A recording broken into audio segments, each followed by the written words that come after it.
नमस्कार छात्रों, बीए द्वितीय वर्ष की इस कक्षा में मैं दीपा वाजपेयी आप सभी का स्वागत करती हूँ। आज हम देखेंगे श्रद्धा सर्ग के महत्वपूर्ण बिंदु।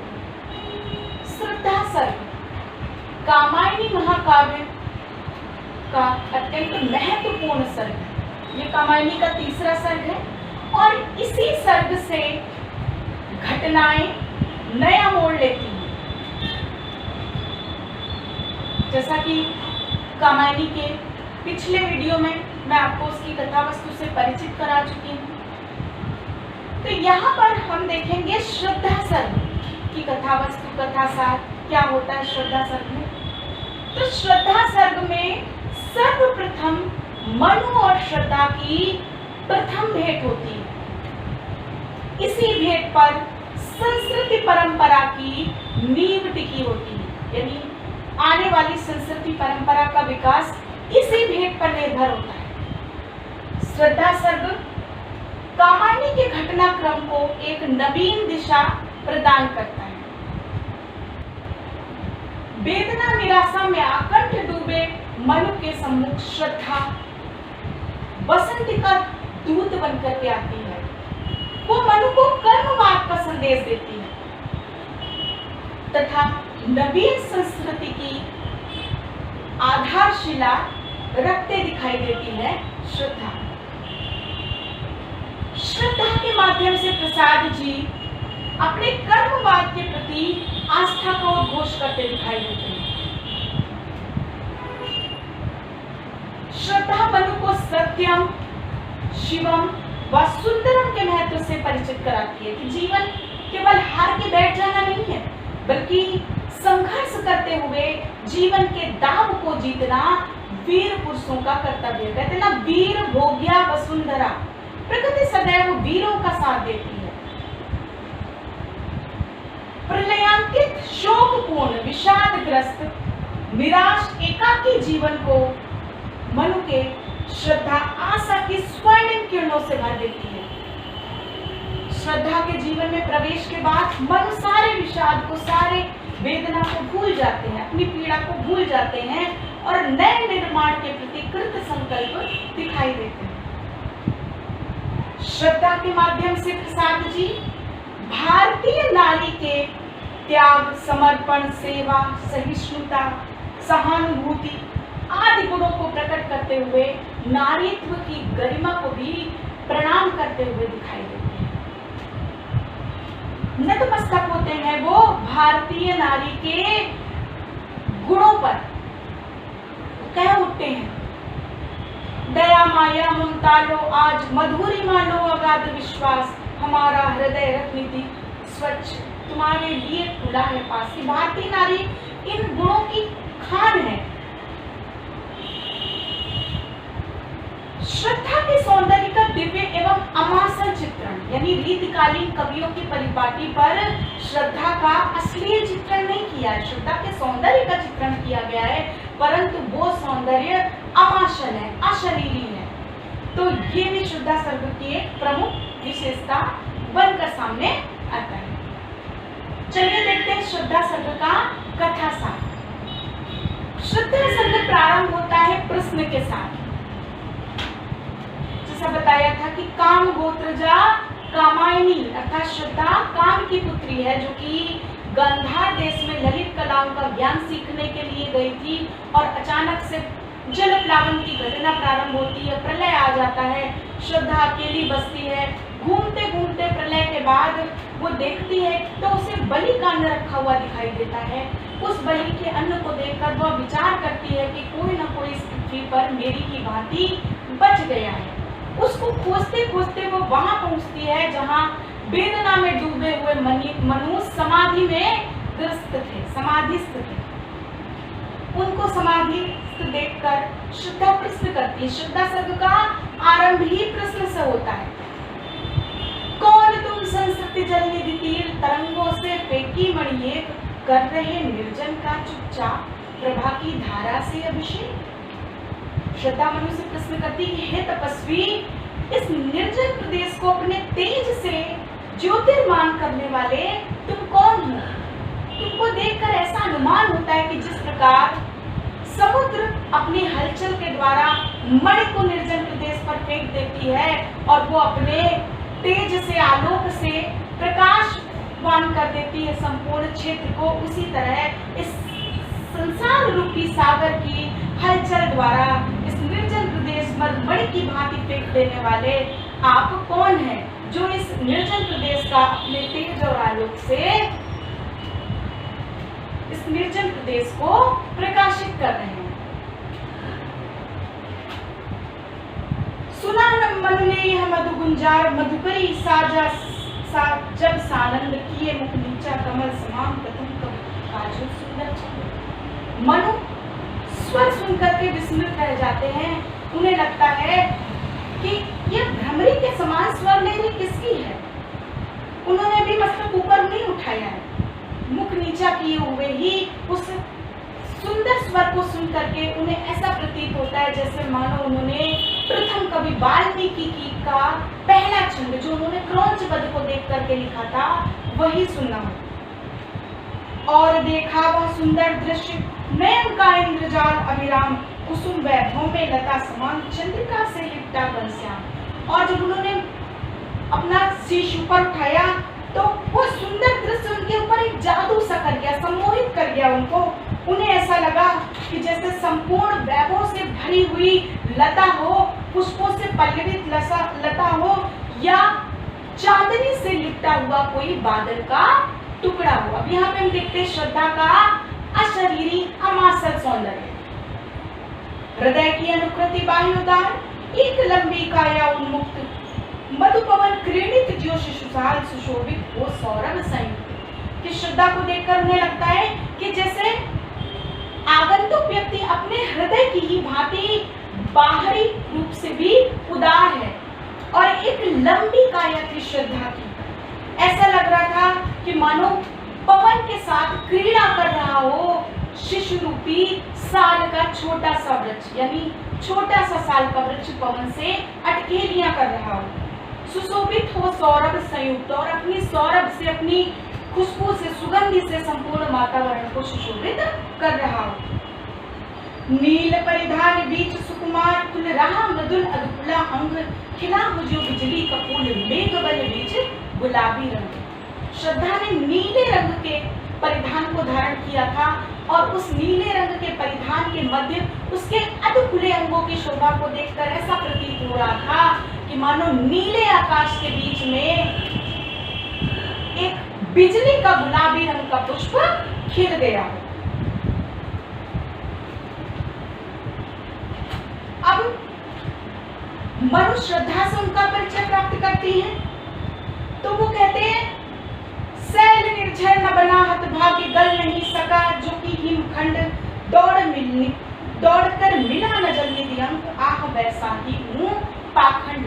कि मैं तो पर्वत श्रृंखला का वो भाग हूँ जो किसी नदी से दौड़ कर नहीं मिल पाता, अर्थात नदी के वेग के साथ जो सागर में मिलने नहीं जा पाता, वैसा ही पाखंड एक पत्थर का टुकड़ा मैं हूँ। पहेली सा जीवन है व्यस्त, उसे सुलझाने का अभिमान, बनाता है विस्मृति का मार्ग, चल रहा हूँ बनकर अनजान। कि मेरा जीवन एक पहेली बनकर के रह गया है और उसको जितना ही सुलझाने का मैं प्रयास करता हूँ उतना ही अपने वैभव में अटक करके भावी जीवन को भूलता रह जाता हूँ और इसी अदृश्य मार्ग पर स्वयं को विस्मृत करके मैं चला जा रहा हूँ।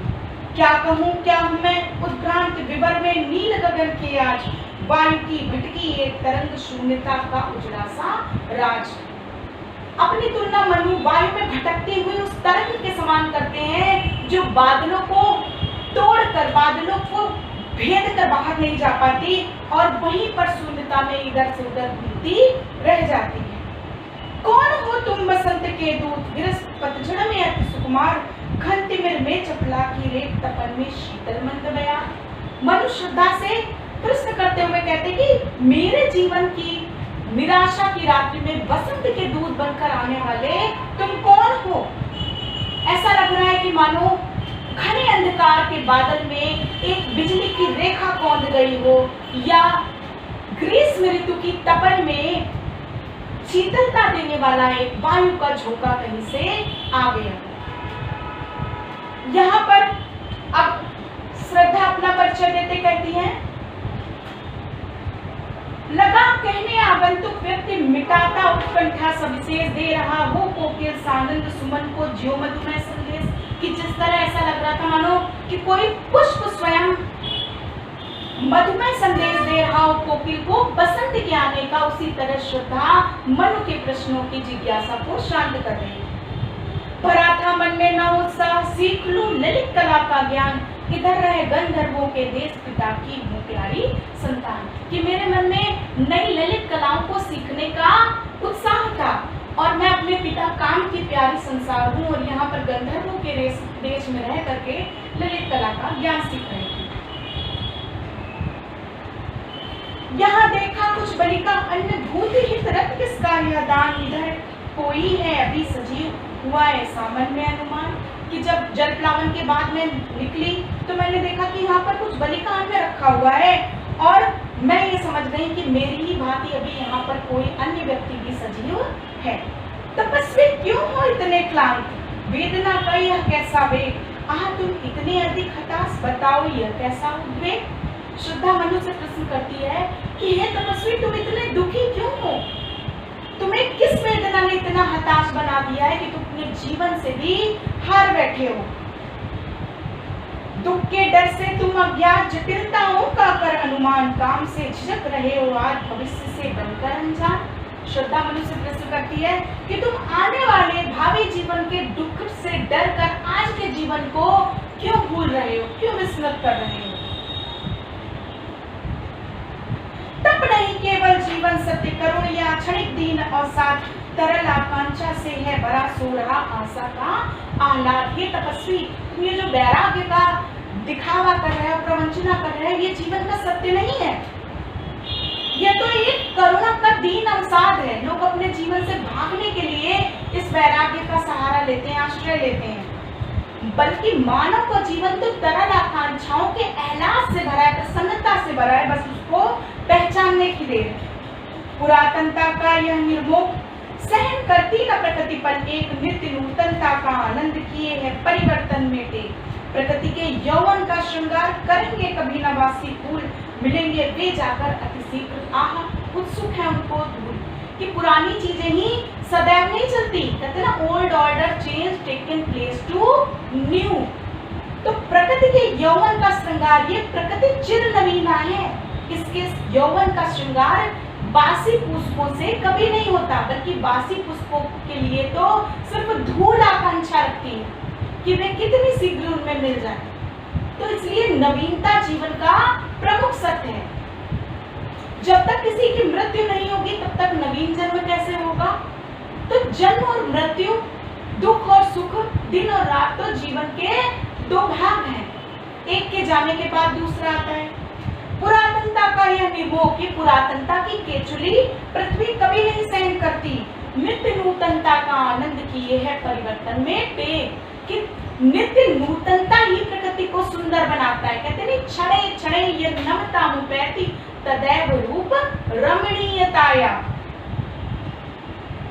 एक तुम यह विस्तृत भूखंड प्रकृति वैभव से भरा मंद, कर्म का भोग भोग का कर्म यही जड़ का चेतन आनंद। कि तुम अकेले हो, तुम्हारे सामने समस्त साधनों से भरी हुई संपूर्ण पृथ्वी है, इसके समस्त साधनों का भोग करो और भोग करते हुए अपने कर्म को करो और कर्म किए हुए पदार्थ का पुनः भोग करो। यही जड़ का चैतन्य रूप है, यही जड़ का चैतन्य आनंद है।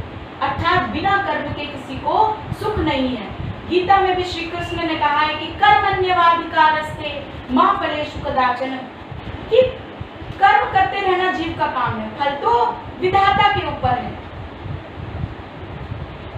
दब रहे हो अपने ही बोझ खोजते भी न कहीं अविलंब, तुम्हारा सहचर बनकर क्या पूर्ण हूं मैं न विलंब। कि तुम अपने ही बोझ से तले जा रहे हो, अपनी ही वेदना के पीड़ा के अनुचित भार को उठाए घूम रहे हो। तुम इस भार से मुक्ति पाने का कोई उपाय नहीं खोजते, अपने लिए कोई साथी नहीं खोजते। तो मेरा यह कर्तव्य है कि मैं तुम्हारे सामने अपना आत्मसमर्पण करती हूँ। मैं तुम्हें आश्रय देकर, सहारा देकर के अपने जीवन के ऋण से मुक्ति पाने का पूर्ण प्रयास करूंगी।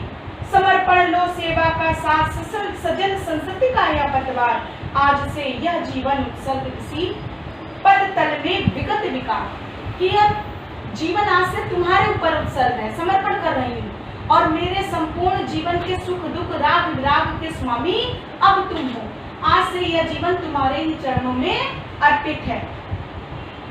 बनो संस्कृति के मूल रहस्य तुम्ही से फैलेगी यह बेल, विश्व भर सौरभ से भर जाए सुमन के सुंदर खेलों खेल। कि अब हम दोनों को मिलकर नष्ट हुई संस्कृति को पुनः जीवित करने का प्रयास करना है। हमें संस्कृति के मूल रहस्य बनकर के इसकी बेल को पुनः फैलाना है और ऐसे इस संस्कृति परंपरा का विकास करना है कि संपूर्ण विश्व सुंदर सुगंधि से भर जाए। और क्या तुम सुनते नहीं विधाता का मंगल वरदान, शक्तिशाली हो विजयी बनो विश्व में गूंज रहा जयगान। कि तुम्हें विधाता की स्वर लहरी सुनाई नहीं देती? क्या तुम संकेत नहीं देख रहे हो कि मैं भी बची हूँ, तुम भी बचे हो और समस्त पृथ्वी है भरी हुई साधनों से? तो ये विधाता का जयघोष है कि शक्तिशाली हो, तुम्हारे पास शक्ति है, उस शक्ति का प्रयोग करके विजयी बनो, विश्व में यही गान गूंज रहा है। विधाता की कल्याणी सृष्टि सफल हो, इस भूतल पर पूर्ण पटे सागर, बिखरे ग्रह पुंज और ज्वालामुखियां हो चूर्ण। विश्व की दुर्बलता बल बने, पराजय का बढ़ता व्यापार, हंसाता रहे उसे सविलास शक्ति का क्रीड़ा में संसार। कि विश्व की दुर्बलता अर्थात अपनी दुर्बलता को मानो अपना बल बनाए, इससे क्या होगा? उसके पराजय का बढ़ता हुआ क्रम रुक जाएगा। हंसाता रहे उसे सविलास शक्ति का क्रीड़ा में संचार, शक्ति का क्रीड़ा में संचार मानव के जीवन को प्रसन्नता से भर दे। मानव का यही प्रयत्न होना चाहिए। शक्ति के विद्युत कण जो व्यस्त विकल्प बिखरे हैं हो निरुपाय, समन्वय उनका करे समस्त विजयनी मानवता हो जाए। अंत में श्रद्धा कहती है कि हमारे सम्मुख सारे शक्ति के कण बिखरे पड़े हैं, अणु परमाणुओं की शक्तियां हमारी मुट्ठी में है। हमें उनका समन्वय करके मानवता के विकास के लिए पूर्ण शक्ति से पराक्रम करना होगा कि जिससे मानवता की विजय हो और नवीन परंपरा अपने संपूर्ण कार्य व्यापार के साथ, अपनी संपूर्ण हर्ष उल्लास के साथ सामने आए। तो इस प्रकार हम देखते हैं कि श्रद्धा निराश और एकाकी मनु के सामने स्वयं को समर्पित करती है कि जिससे आने वाली संस्कृति परंपरा का नव निर्माण होता है। तो ये थी श्रद्धा की कथा वस्तु। संक्षेप में मैंने इसके 69 छंदों में से मुख्य मुख्य छंद भी आपको व्याख्या करके बताई। तो श्रद्धा सर्ग आधुनिक काव्यधारा का अत्यंत महत्वपूर्ण पक्ष है और श्रद्धा सर्ग के द्वारा ही कामायनी की कथा वस्तु का नवीन मोड़ आगे बढ़ता है, नया विकास होता हुआ दिखाई देता है। धन्यवाद।